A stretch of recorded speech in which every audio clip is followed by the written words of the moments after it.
Get out the insurance cards, get out the copays. The office is open, my friends, as this video is brought to you by drroto.com.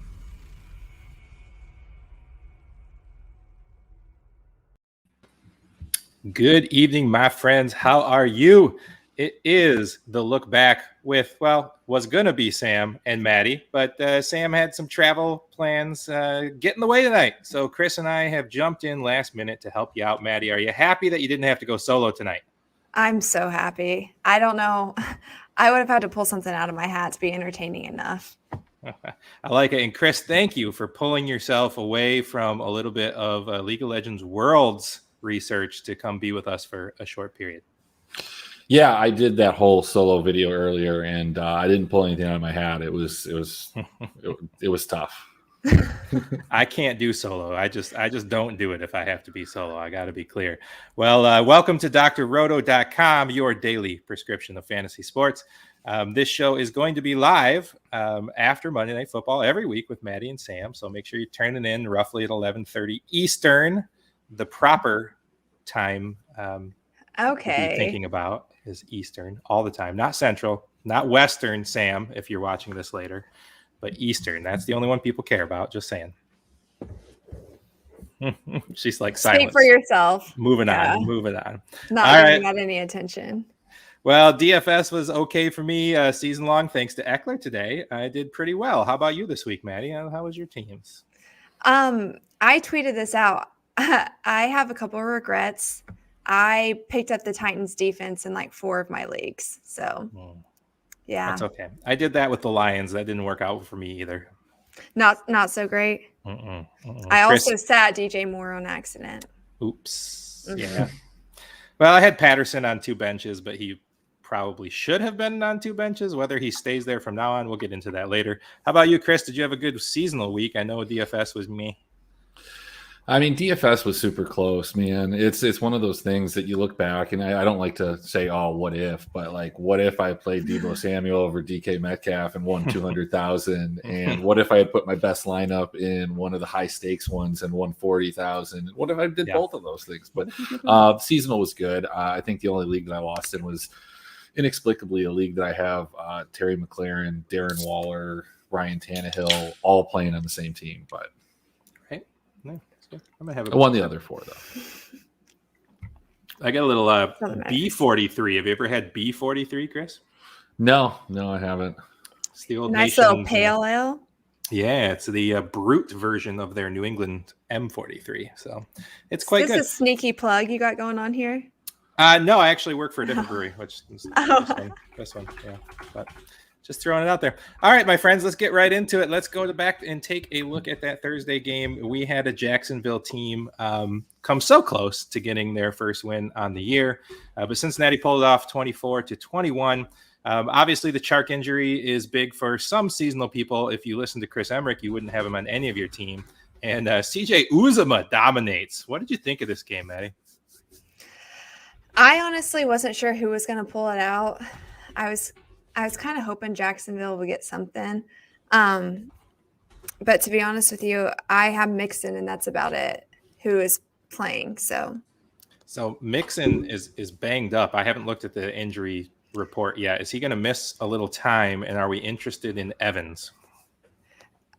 I'm interested in Evans. I'm not going to pick him up unless I have to.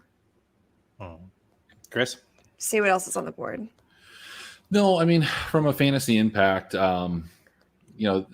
these teams kind of are who we think they're going to be. I think the one thing that is nice, whether it's seasonal, because I do have him on a few teams, but also fantasy-wise, it looks like Urban Meyer has come around to this James Robinson. I think we were all, not me, but a lot of people were a little bit too like, oh my God, he's using Carlos Hyde. He loves him because they went to Ohio State. Stop it. Like, okay, he ran a little bit. They were way behind in positive game scripts, which they may not have a lot. James Robinson's going to do a lot of good things, and he's going to be viable. I think the Carlos Hyde thing is done. There's a reason these guys get passed around from team to team. Guys like Duke Johnson, guys like Carlos Hyde, and like the entire quartet of running backs on the Ravens at this point is because they're not very good. And, given a long enough period of time, I think even the most inept college coaches trying to make a professional career can see that too.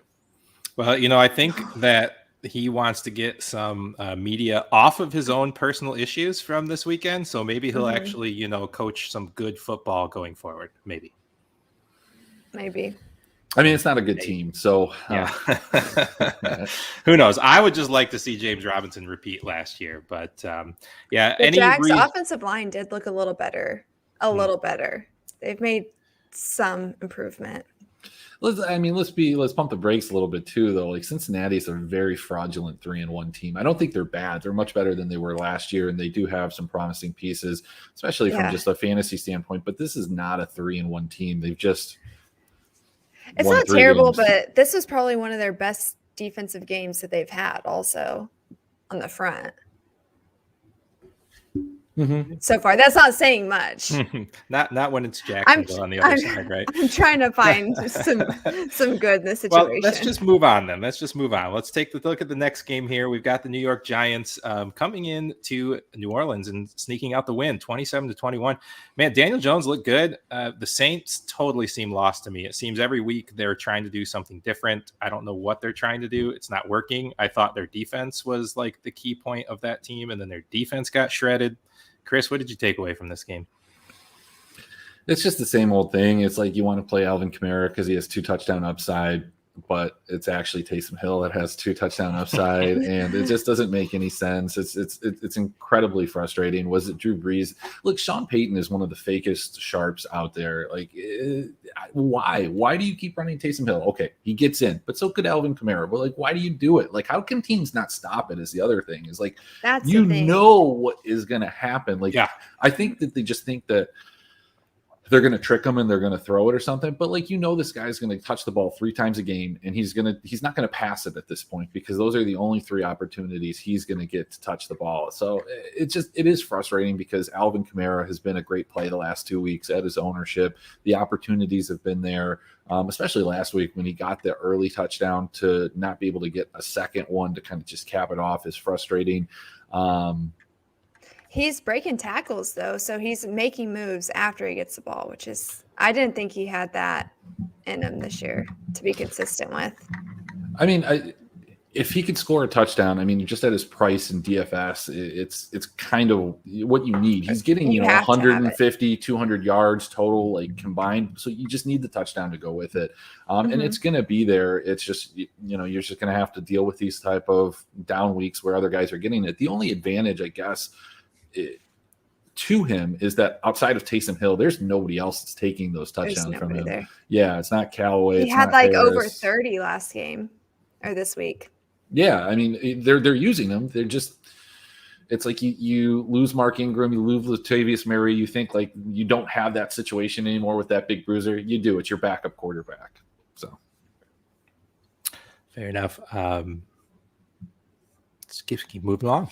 All right, Kansas City Chiefs 42 over Philadelphia 30. Threek Hill is my new name for him. He went off. Man, the wide receiver most likely to get 3 touchdowns any given week is Hill, man. The guy is just absolutely crazy. And I think, Chris, you were talking in one of our chats before, like, I don't know why they're just not using Sanders. Is it just game script every week? It just seems like they never utilize him. Yeah, I don't know, man.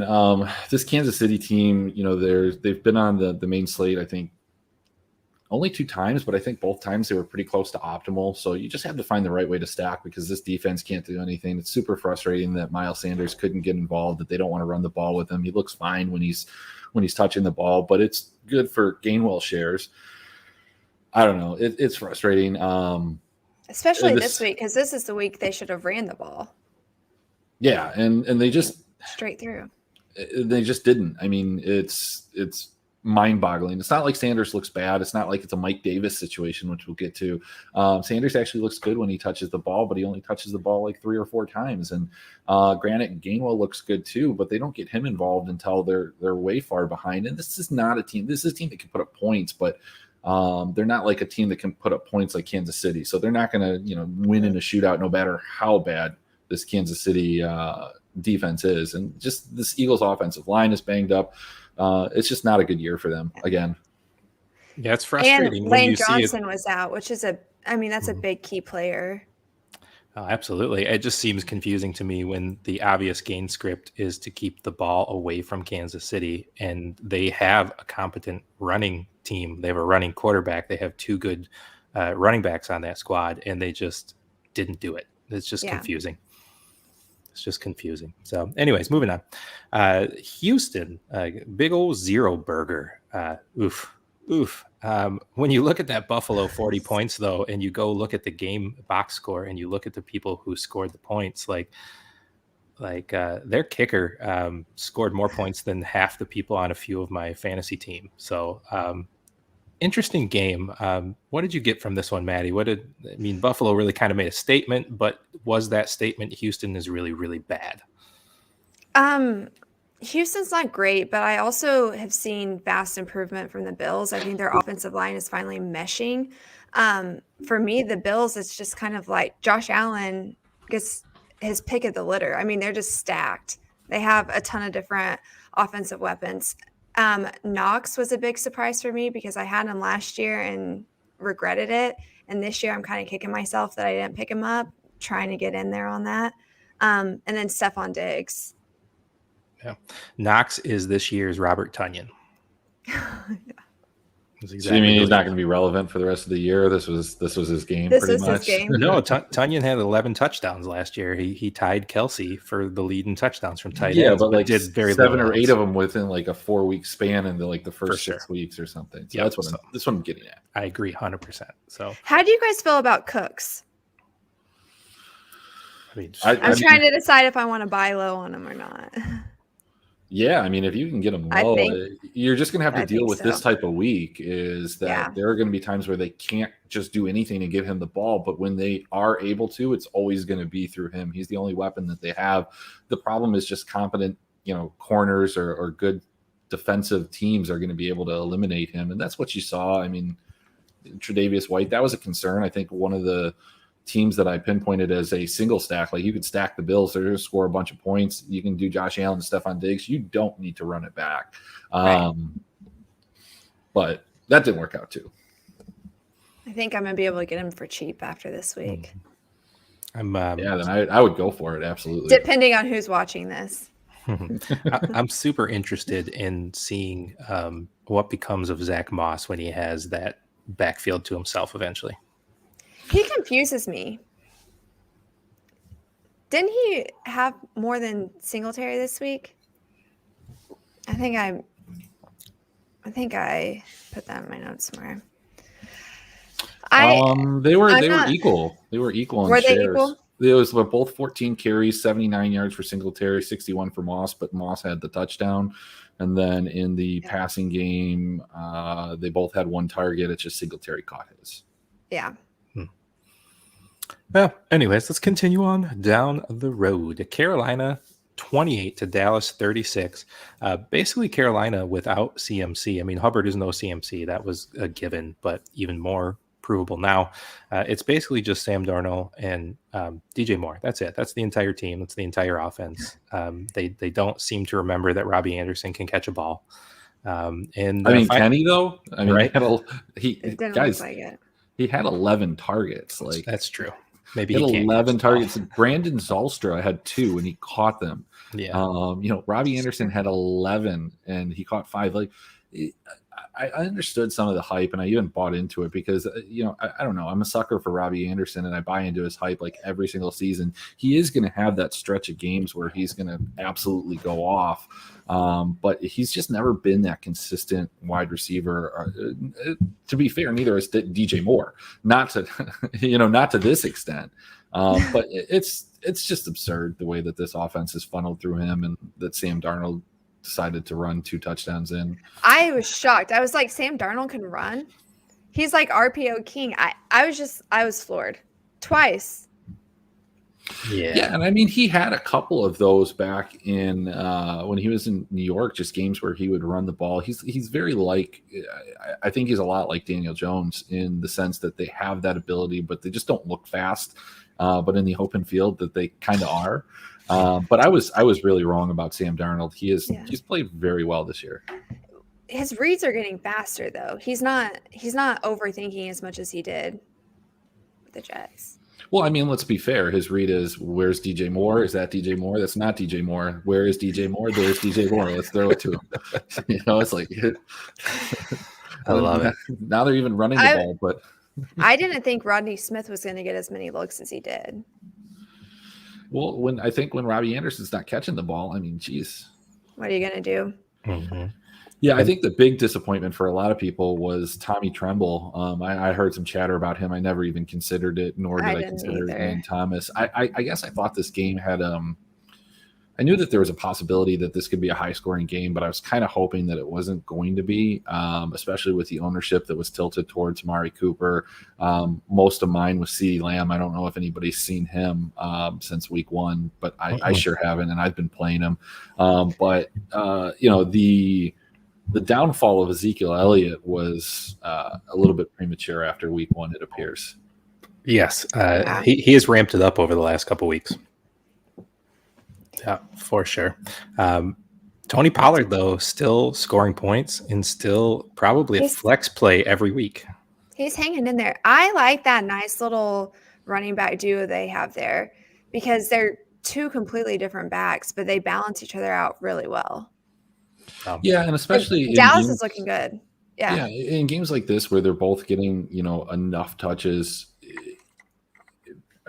these are the type of games that are going to just be problematic for, I think, CeeDee Lamb, for all of the wide receivers there, especially if they start getting these tight ends involved as much as they have been. I mean, we saw 11 targets out of 22, but it was just one of those games for Dak where he scored really well. I didn't like him because he was chalky, but he was on his leg, like he used his legs.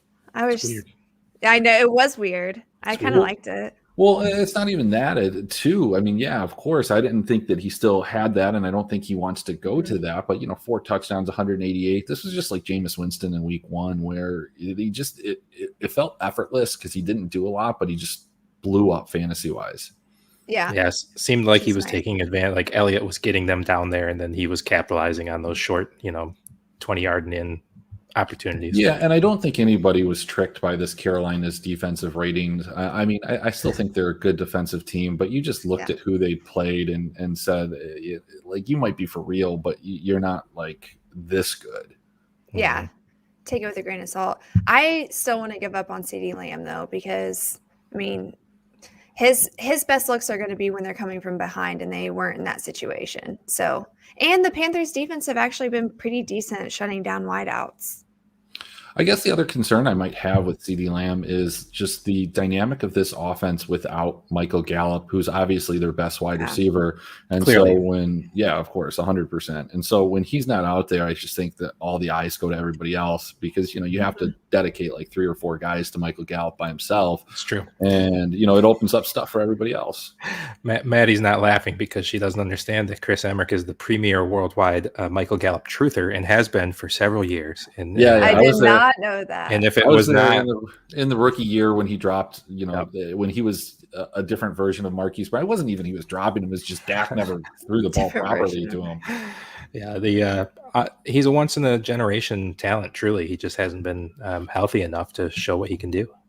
It's true. All right, we got to keep moving, guys. We're going to move on very quickly and then move away very quickly from the Cleveland and Minnesota game. So that was the other game on here in the Detroit market, and my father is a diehard Vikings fan, so I watched this game with him, and I regret the time I spent watching this game with him. I guess the takeaway is Minnesota is capable of not giving up 5 touchdowns and 400 yards.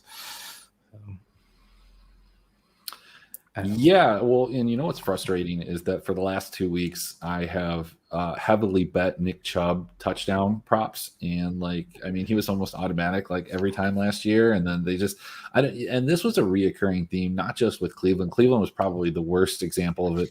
Cleveland and Detroit, so the 2 games that you could watch, Danger, but just incredibly bad play calling in the red zone, incredibly bad execution inside the 10. Cleveland, Detroit, Indianapolis. I mean, I'm sure there were like 3 or 4 other ones that I can remember, especially in the early slate of windows. So it's just like, what are you guys doing? Why can we not score? We're going on 4th down, and I love the progressiveness of that. But can we score? Why can't Chubb get a touchdown? Just finish. I mean, he's 6,500 now, and DK coming up. I think it's Nick Chubb week. It's got to be. There's never been 3 games in a row that he's healthy that he hasn't scored a touchdown that I've looked back far enough to find. So on the other side of things, man, Minnesota didn't score a bunch, but they do get a get-right spot coming up. They're going to be playing Detroit. Justin Jefferson continues to ball out, but we have seen the kind of disappearing act of KJ Osborne, which was, this was to be expected, right? Yeah. Yep, for sure. I do think that the Browns are going to start running the ball more. I don't think they realize they're more of like the Ravens right now. Their defense is great, and they just need to hammer it down and run the ball. Like that's sometimes you don't have to go out and ball out. You just have to survive and not lose. And I think that they're going to start coming to terms with that. Well, I'm truly sad that. Oh, go ahead, Madi. No, I was just going to say, like you have to be careful with Bake throwing at the end. You know what I mean? I feel awkward saying that. You don't want the game in Baker's hand. No. I wish I was in my home office, Madi, because behind me I have a flag in my home office that says "Feeling Dangerous" and it's Baker's face on a flag. And I love that, so and I love Baker. I'm just saying, he's not the guy you want to. It's okay. He's only the second best quarterback in the league, anyways, next to Minshew. But that's a story for another day. Moving on here, Indianapolis 27, Miami 17. You look at this and you think you got a lot of great plays out of Indianapolis, but you didn't. I mean, you got Mo Alley Cox with 2 short touchdowns, and basically they just dominated the clock. I mean, they only ran like 47 plays. And then on the other side, why does Miami hate Myles Gaskins? Why? Well, Myles Gaskins also. He didn't do a whole lot, did he? I didn't get to watch the whole game. 2 carries. Yeah. He got. Yeah. Guys, it's a singular. He's just one. No, there's no S. It's Myles Gaskins. I'm in Michigan. Remember, we add S's to everything. No. I'm from Michigan. We go to Walmart. I don't know what you're talking about. I grew up there. I have no idea. Scary. It must be a Howell thing. I don't know. I mean, I think the nice thing about Indianapolis is this defense is pretty decent.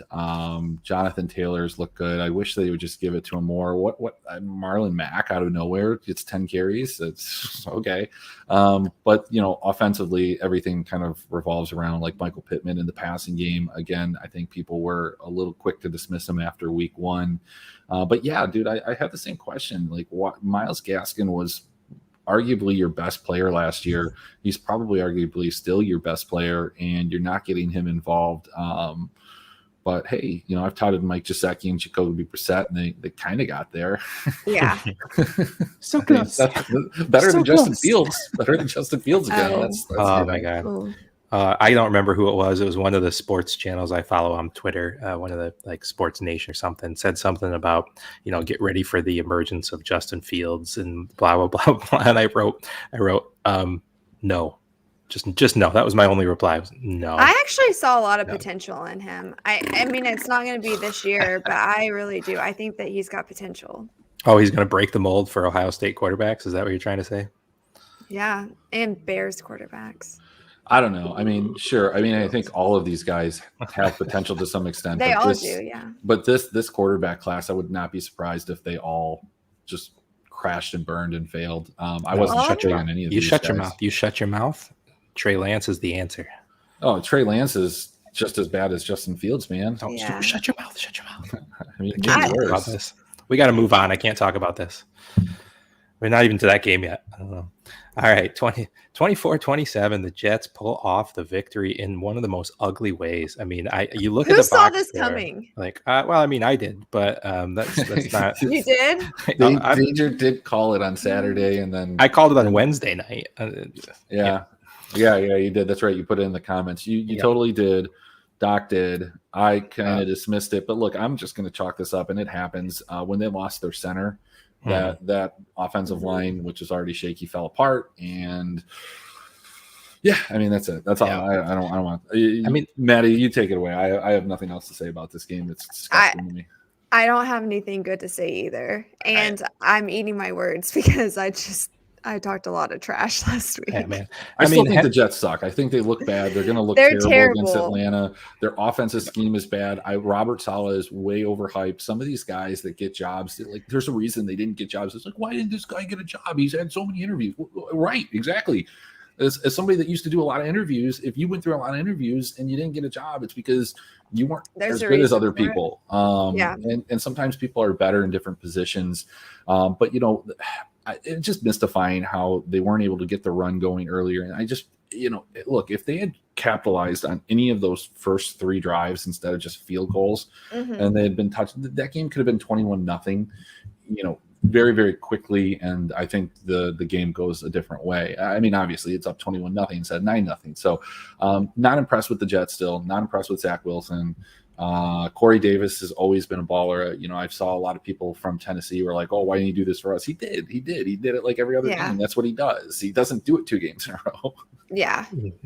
I don't know. Derrick Henry still like looks good, but there's only so much you can do. Yeah, I mean, he got there. I mean, he had 36 rushes or whatever. It was 33 carries again. I mean, I didn't realize he had that many. It's fine. I mean, he got 157 yards, 33 carries. He looked like a complete stud. But it was just, you look at the box scores and you go look through like time of possessions and you look through like everything, and like you look back up again, you're like, the Jets won. And then you look back again at all the stats and all the things and you go, the Jets won. And then you look back at the Jets stats and you look at them and the Jets won. Like, it was just a very confusing game. You know who has not looked good? Michael Carter. I haven't heard anything about Michael Carter. 13 for 38. He got have? a touchdown, but it was like it was a short yardage situation. Yeah, he does not look good, and you know, it might not. It's not as necessarily completely his fault. This offensive line is terrible. I saw some tape breakdown of not this week, but the week before, where they ran a slant, but there was like 3 wide receivers running the exact same slant in the exact same spot. They all just bunched up and ran into each other. Like, how do you do that? The right tackle who comes up and isn't touching a soul multiple plays in a row. How does that happen? Yeah, I mean, how you literally have to almost touch somebody. Like, how are the defensive guys making contact before you are? I don't know. Okay. Yeah, it's a team that I've just completely written off in fantasy, especially in daily fantasy. There's, you know, you can look in spots for Corey Davis, but that's about it. Jamison Crowder is going to be something that, you know, actually Jamison Crowder had 9 targets, 7 catches, 61 yards, and a touchdown, and that is just kind of a Jamison Crowder line. And, you know, with the other guys on this team, I think he's a fantasy ad. I mean, I'm sure he's available in a lot of places if you're looking for some wide receiver depth, especially in a PPR league. I think that you can go out and grab him. On the other side of things, I mean, look, it's just Derrick Henry. It's always Derrick Henry. He's catching the balls out of the backfield in certain cases now. Jeremy McNichols just had a huge game with 8 catches for 74 yards, but that's just because they were trailing at times, and you know, he was breaking off 25-yard catches. So I don't know. Yeah. All right, we're going to keep moving on here. We got the Detroit Lions, 14, Chicago 24, SOL, same old Lions. Montgomery's out. Williams also banged up. Is it Khalil Herbert time? Do you trust anybody back there? Not really. Either. Not really. It's just Jason, rough. Jason Braddock would be mad. mad. Jason Braddock would be mad if we didn't talk about him, so we're going to talk about him. No, I mean, I think, yeah, I mean, but the problem is, are they going to ever have games like this again where they're in the lead? You know, there's tons of problems with this team. Yes, Chris, when they play the Lions next. Maybe not, man. Next one's going to be in Detroit. Detroit always plays a smidge better. I mean, and DeAndre Swift wasn't healthy either. I mean, he hasn't been healthy all year, but it was a bigger problem. It wasn't really a Swift problem. It was a Jared Goff problem. It was a Justin Fields problem. It was like just everybody in this game was rather incompetent. I mean, just Goff couldn't do anything. It was just bad. And Justin Fields just holds the ball too long. He has reads. He has guys that are open, and he just takes sacks. I mean, look, his protection's not there, but let's not make excuses for the kid. He's not ready. Andy Dalton is the better quarterback. Nick Foles would probably be the better quarterback, and I know Allen Robinson feels that way. Allen Robinson would probably get 10 10 targets. I know Danger wants to gloss over this because he told somebody to sit Mooney, and I was like, I don't know if you should do that. No. But You told somebody to sit Mooney? No, I told somebody to play Van Jefferson over Mooney, and Van Jefferson outscored Mooney. Thank you very much. No, but here's the thing. Here's the thing about Mooney that's funny too, though, is the guy had half the catches for the entire team, and then like 60% of the yards. Like if you told anybody that, hey, well, look, do you want to play Mooney? Here's the stat line for Justin Fields: 11 for 17, 209, and an interception. Do you want to play Mooney? It'd probably be like, nah. Man, like, I'm good, man. I'm good. But he broke off that like 64 yarder that kind of changed the dynamic for him. It did. And please, when you tell that story, remind people it was an either or with him or Van Jefferson. I chose Van Jefferson, and Van Jefferson got 2 touchdowns. Thank you very much. That's okay. Right. The guy came back in the chat, and he poked the bear too. He did do that. All right, let's move on to a game that actually had some action. Washington 34 at Atlanta 30. Scary Terry showed up. Of course, it's against Atlanta's terrible offense, or defense, I should say. And it appears, Chris, despite you and I's very inclination to deny it, that Cordero Patterson is a thing. It's a weekly thing, and we're just going to have to deal with it. Yeah, it is. I was wrong on that. I didn't think it would be a thing, but I wasn't wrong about Mike Williams. The guy looks terrible. I mean, Mike Davis. Yeah. Mike Williams looked terrible today too.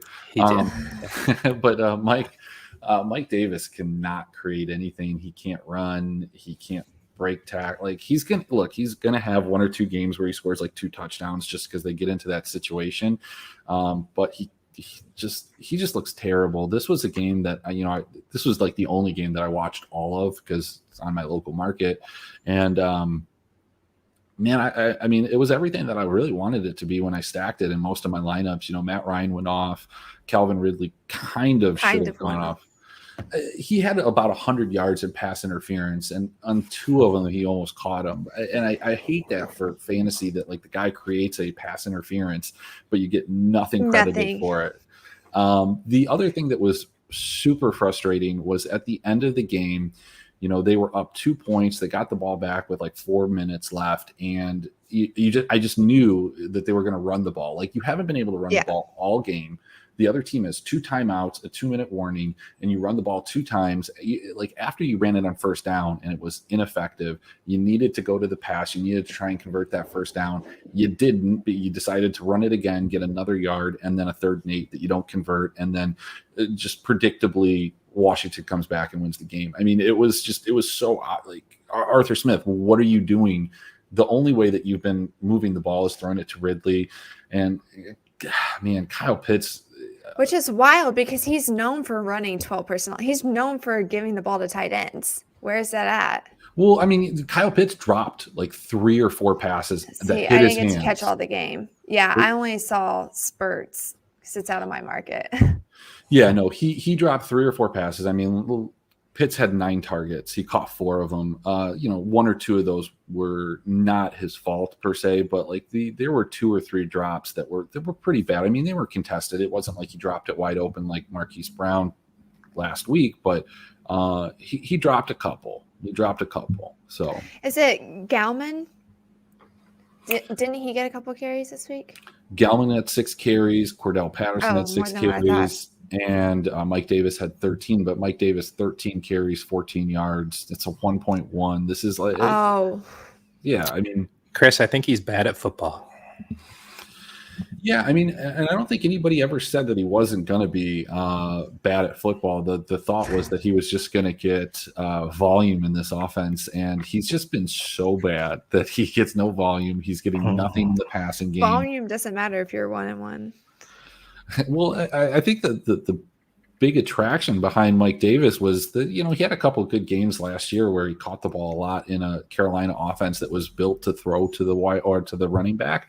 And primarily the first 2 weeks after CMC got hurt, it kind of dropped off from there.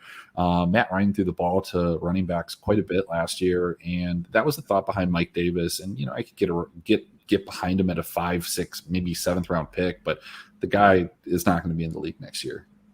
Yeah. Terry McLaurin's looking fantastic, though. Scary Terry. Scary Terry. Mm-hmm. Yeah. Logan Thomas will be out for a little while, so I think we do see Curtis Samuel ramped up. I mean, he should be places, but I think you can go and add Ricky Seals-Jones. He saw 4 targets. And Taylor Heineke looks like he's probably all right. the quarterback for the football team for at least the foreseeable future. Yeah, I mean, he's a game managing quarterback. I think he's more than that. I mean, 290. You think so? Yeah. So here's the thing that I've seen, and he and a lot of these young quarterbacks are like this. If you look in the first quarter, they're missing some of their passes. They're amped up on adrenaline or whatever the case is. They get worked into the game and they start becoming a little more accurate. Heineke can ball. He's not afraid to push the ball downfield. He can run the ball. He's not. He can stay calm too. He doesn't panic. Well, this is two fourth quarter, and it was funny because they were like the last time he had a fourth quarter drive to win the game, it was against the Giants, and then they gave Matt Ryan the ball, and it was like the last time he had a fourth quarter drive to win the game, it was against the Giants. I was like, yeah, it was on back-to-back weeks, But Heineke is, he's played well enough that I don't think you give Fitzpatrick back the job when he comes back, as crazy as that would have been after that first week. But Heineke's earned this job. He played well last year. He's played well at this point.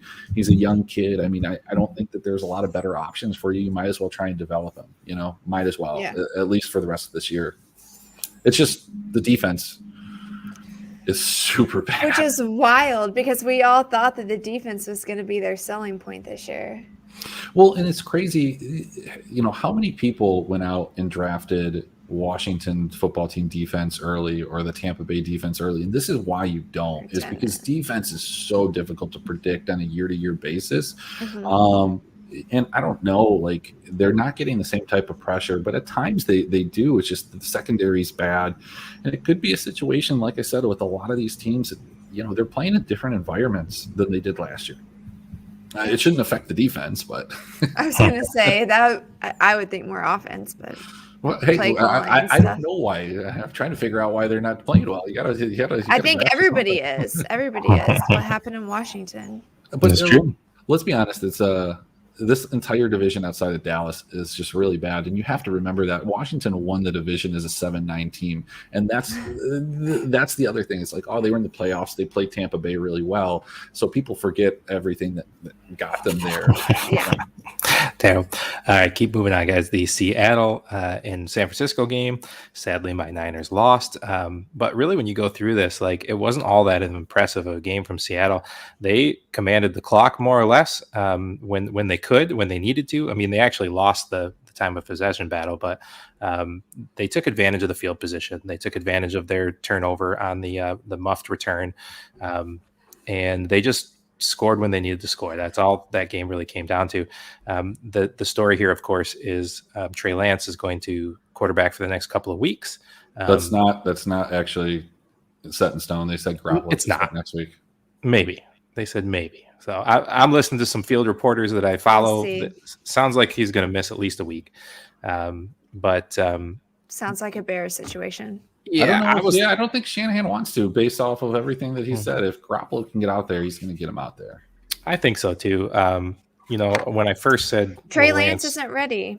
Yeah, I agree. I put that question in there because I'm a 49ers fan and I want to talk about it. But no, Garoppolo's looked good while healthy this year, to be honest. So Deebo Samuel's looked good. Debo's a beast of a man. Deebo Samuel has looked fantastic. Russell Wilson is not being asked to do a lot. He's not getting a lot of time to do it either. That offensive line has been super questionable, but only 23 passes, completed 16 for 149 and 2 touchdowns. Chris Carson is not getting catches, not getting targets, not running effectively, and not getting enough touches in the game that you can even consider him in daily fantasy. He's still probably, an RB2 flex kind of situation, because I'm guessing if you have Chris Carson, you don't have a lot of other options. But the one guy that you could probably start to consider if you really need it is Juszczyk. 4 catches for, you got 8. You can always get a touchdown if you're in a touchdown heavy league or touchdown only league. Right. And it's always funny in DFS. I mean, he's not really a DFS play, but it's like he's a fullback, so he's never going to be more than 4,000. Like he's always going to be minimum, always. Mm-hmm. But he's always in play for a touchdown. Always. I mean, I think it was nice to see Trey Sermon, 19 for 89, not the best stat line, but certainly better than what we've seen. And as somebody that stuck with Trey Sermon on like several teams, that was positive. Yeah. I've been disappointed in Kittle this year. Had 11 targets though. I mean, catching 4 for 40. Not really doing much with it, I mean, agree. But how many of those came from Trey Lance? Were catchable. I think you're okay. But I always think Kittle is overdrafted because he's not quite as. I mean, he is T.J. Hawkinson. Like they are the same guy. I didn't ever think about that comparison. That's so true. But Kittle's so much more overhyped. Yeah, I mean, but Hawkins and I've done it to Hawkinson after those first 2 weeks. But yeah, like where you're drafting Kittle in seasonal is just way too high. He's not a Darren Waller, he's not a Travis Kelce, but guys like Mike Gesicki are potentially more productive. I think the only time that Mark Andrews is more productive. Yeah, but I mean the thing about Kittle is he's kind of like Mark Andrews in the sense that he's going to have 1 or 2 of those games where he's going to put up like 25 and people are like, I wanted him, but he's not going to do that often. And by the way, I told everybody, but Will Dissly, even at 2,600 sucks. That's a true story. I actually almost put Dissly in that little banner just to make fun of that. But how long is Lockett going to be able to perform the way he is? Because I keep thinking he's just going to fall off. Like he's getting too old. And it hasn't happened. I mean, he's still him and Metcalf are right there. I mean, he's only 29. As long as he's got Metcalf on the other side of him, I think he's always going to be okay. Do fine. That's my thing about Tyler Lockett, and I've talked about it, is that when he was asked to be that number 1 wide receiver a couple of years ago, he really struggled. But once they got Lockett in and Lockett established himself as, a premier wide receiver, it takes a lot of pressure off of Lockett, lots of like bracket coverage, double teams, things like that. And it opens him up. So yeah, it's just, this offense has not been kind of opened up efficient. Yet. Yeah. No, they've been so efficient. That's the problem. They haven't been asked to be like high volume, I guess. They score quickly. They just, I don't know. It's a weird team. Yeah. So my only thought on Kittle, going back there briefly before we move on, is it's just different this year. I mean, Debo has emerged. Debo got stronger, got bigger, got faster, and Kittle just doesn't have to be the guy being fed the ball anymore. I mean, he's truly a talented physical specimen for sure. But the last couple of years, they didn't have a dominating presence like they do right now in Debo. So but you would think with Trey Lance coming in to the game more like that's going to be his go-to guy. I would only hope so. Every rookie QB's. All right, well, we're getting long in the tooth here, so we got 2 more games to cover. We got Baltimore 23 over Denver 7. Hey, Hollywood caught the ball. He caught the ball, and a phenomenal ball. Yeah. Wow. I mean, I was ready for him to drop it. I really was. But I played him in a lot of places. I just obvious, like a -3% consumer confidence at an all-time low. He was wide open 3 times against Detroit. He got open even against, a tough matchup. This was just an ideal spot. If he could have got like 9 more yards, it would have been like a complete blow-up game fantasy-wise for him, but he still scored well. What do you guys think about like Vic Fangio just kind of like losing his shit over them? I'm sorry, Danger. But just losing his stuff over them going for the record there. It's okay. I thought it was hilarious. This is why I love John Harbaugh. It's because he does ridiculous things like this. It's so petty and it's so perfect. Like he cares about these things. Just like the preseason games. Like he cared about that. And I love it. I mean, and his team cares about it. They obviously wanted it. Like, who cares? Like, does the other team knows what you're doing? You're coming out. You're gonna run out of bounds, and like we're just gonna let you have it. It's okay. It's like it's not even. It doesn't diminish the record either, in my opinion, because you got to that point. Like all those other games, it doesn't diminish it. It's like if you were, Yeah, I don't think there's any way you can diminish it. I think that Denver was another one of those teams like Carolina that's not as good as we thought they were, but you looked at who they played and you could understand that their success was in large a byproduct. They played well, but who they played against. Yeah. And they also lose their quarterback. So you're on the sidelines, you're ticked about that. I mean, you have Locke coming in. You're gonna be happy. And then you have somebody run all over you. But it's not looking. How long is he going to be out? A week?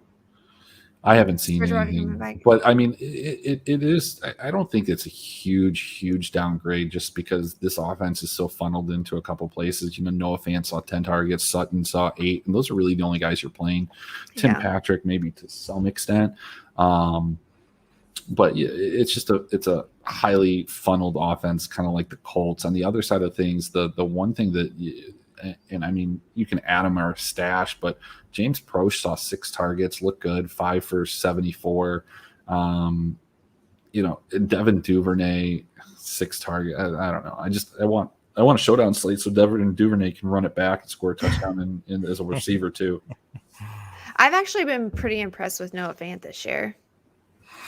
Yeah, I've not been a Noah Fant fan in years past, but this year he's, a lot of my fantasy analysis comes based around where they're priced. Usually priced around 4,000, so I'm looking for him to maybe at least get 12, but ideally get 16 to 20. And this game he got 16, 6 for 46 and a touchdown. Yeah. So he gets to those ceilings. He's in a good price. He's kind of like he's profiles similar to me from a production standpoint as like a Mike Gesicki when they're throwing him the ball. Mm-hmm. When he's getting the looks, Both of them. Both of them when they're getting the ball.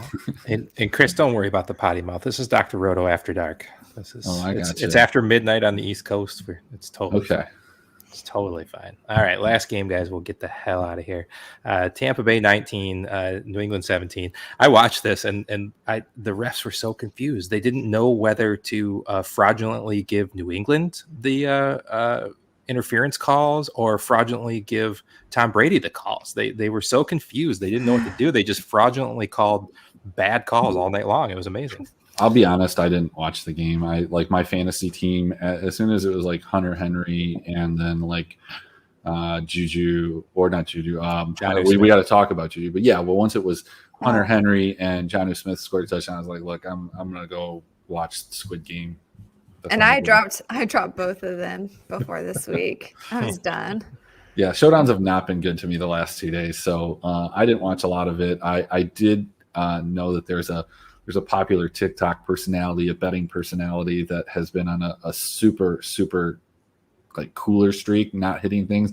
And he had a 16 money line parlay with Tampa Bay as the last piece. And he said he wasn't going to hedge. So I was fully expecting when I woke up that New England won by 1 with the field goal that almost happened. Mm-hmm. Yeah. It was really close. Apparently I accidentally deleted the banner for the Pittsburgh game. I'm glad that you said something. I was staring at it. I knew I was going to talk about that, or that we hadn't talked about it. He was waiting. I don't really have much to say other than like, I mean, like everybody is caught up to the fact that Ben sucks at this point. Like it's not even just a couple people saying it.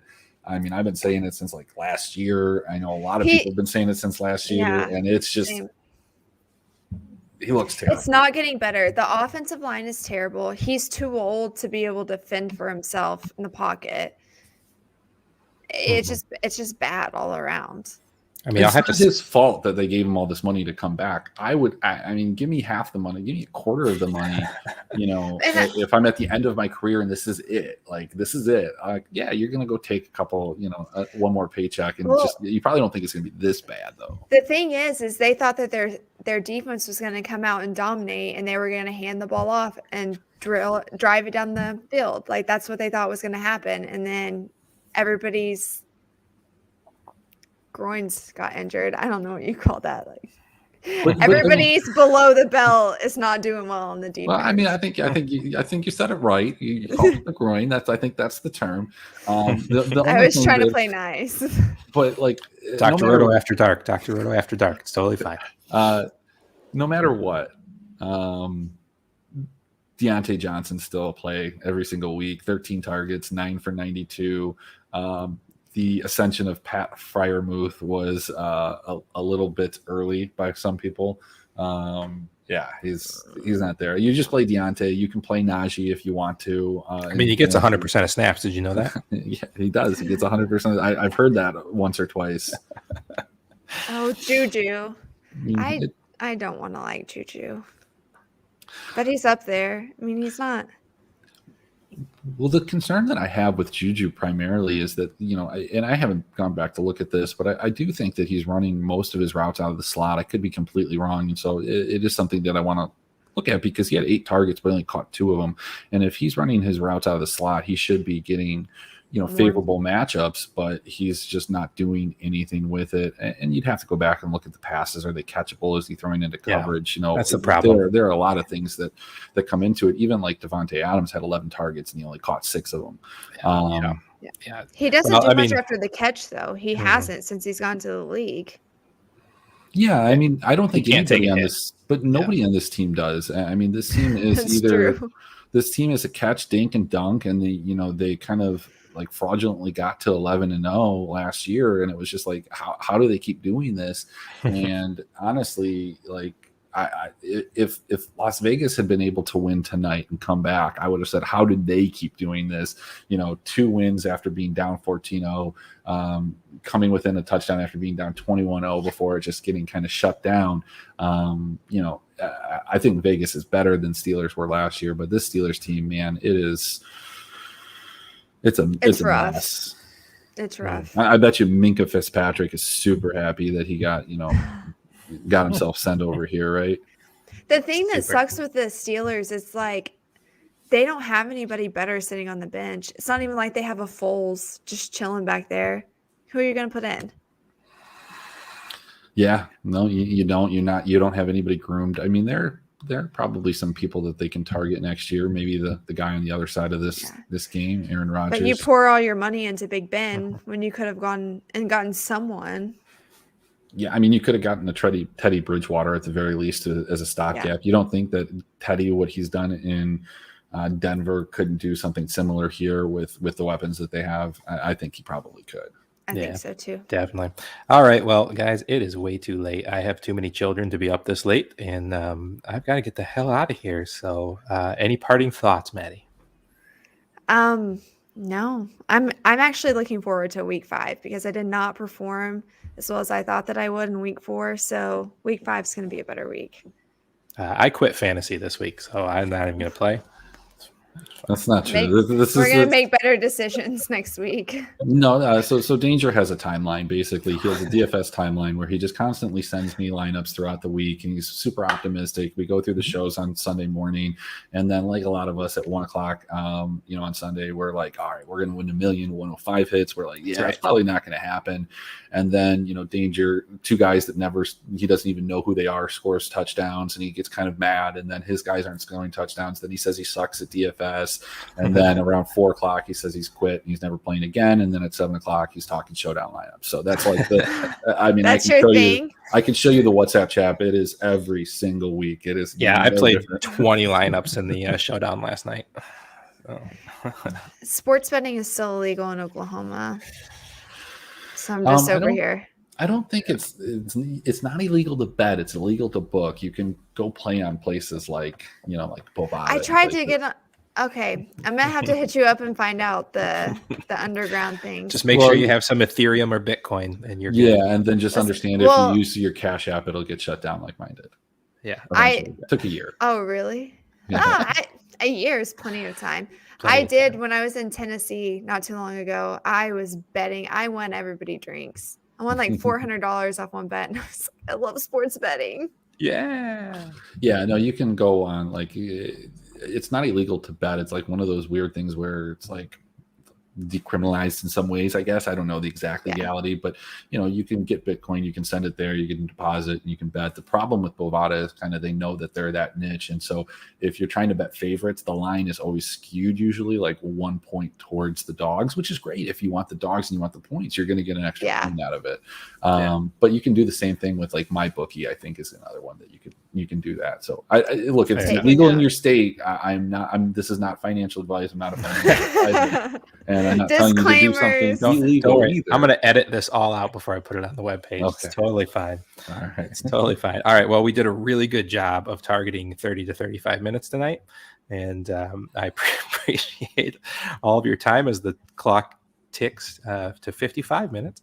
I'm Johnny Danger for Madi and Chris Emmerich. We'll see everybody else at drroto.com. Please head over there, get all of your DFS needs handled, all the sports. And don't forget, Chris just released his first video and article for the League of Legends Esports Worlds that kicks off at 6 a.m. tomorrow morning. It's not too late. 7 a.m. 7 a.m. tomorrow morning. It's not too late. Well, 6 a.m. for Madi. Come on now. I'm just trying to be kind to those weird time zone people. That's us.